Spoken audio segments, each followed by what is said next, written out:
terlalu banyak darah yang tertumpah di tanah ini dari tahun 1960-an sampai sekarang. Entah seberapa banyak nyawa yang melayang. Semua bagaikan film perang di layar tayang yang selalu ada dalam sapu bayang-bayang. Dong bilang tanah ini kaya dan permai, tapi macam tanah ini terada damai. Setiap tahun pasti ada korban yang berjatuhan, entah dari pihak aparat Indonesia atau pejuang dan rakyat Papua. Dong bilang Papeda itu Papua penuh damai, tapi yang terasa seperti Papua penuh darah. Ya, Papua penuh darah. Padahal saya cuma ingin hidup damai, tapi macam kedamaian itu jauh dari tanah Papua. Dong bilang tanah ini diberkati, tapi kenapa berkat itu direbut bangsa-bangsa lain?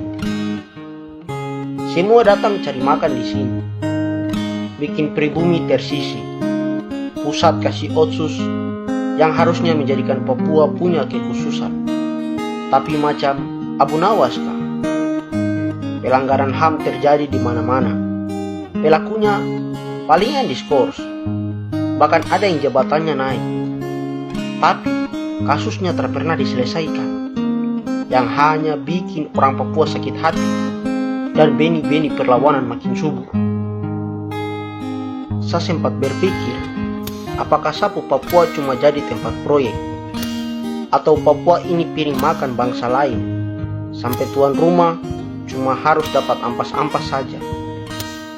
Dari diskriminasi ke kriminalisasi, orang-orang yang menuntut haknya pasti dicap separatis, ditangkap, ditahan, dipenjara atas nama keamanan negara. Lebih sadisnya, ada yang harus dibunuh. Setiap ada gejolak, selalu diberi tindakan militer. Semua orang yang minta keadilan distigma separatis, dan separatis. Padahal bagi kami itu nasionalis. Kasus rasisme di Surabaya, kita saudara-saudara yang jadi korban diperlakukan seperti teroris. Apa susahnya masuk panggil dong baik-baik? Kenapa mesti pakai gas air mata? Kita di sini marah, kam tangkap dan kam tahan cepat. Tapi dong yang bataria kita saudara dan kata-kata rasis hilang dari peredaran. Kita saudara di Surabaya, kam kirim aparat tambah datang banyak-banyak. Kas putus jaringan komunikasi. Dong ganti kita pola makan juga.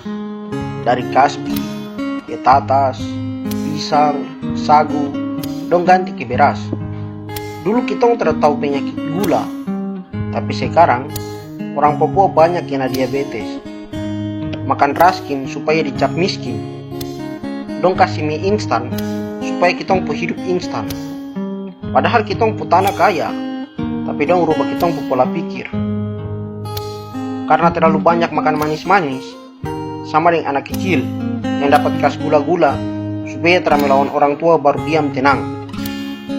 Budaya juga semakin terkikis. Dulu kalau acara-acara budaya, tarian adat dari daerah jadi primadona. Tapi sekarang macam sio saja bahasa daerah sudah dilupakan karena bahasa persatuan yang dong agung-agungkan, tambah bahasa asing itu. Pakaian adat sutra lagi keren, kebaya kini semakin beken. Keladi tumbuk sutra disukai, tumpeng nasi kuning yang kuasai. Sio sapu Papua. Sa bahagia pu alam yang kaya, sa bangga pu suku yang banyak, dan bahasa daerah serta kebudayaan yang beragam.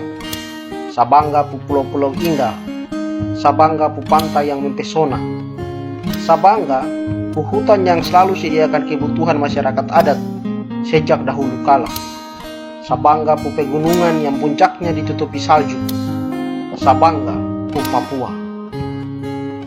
Sa dari suku Biak, sa dari wilayah adat Saireri, sa ras Melanesia, sapu negeri Papua, sapu bangsa Papua. Tapi kenapa sapu negara Indonesia?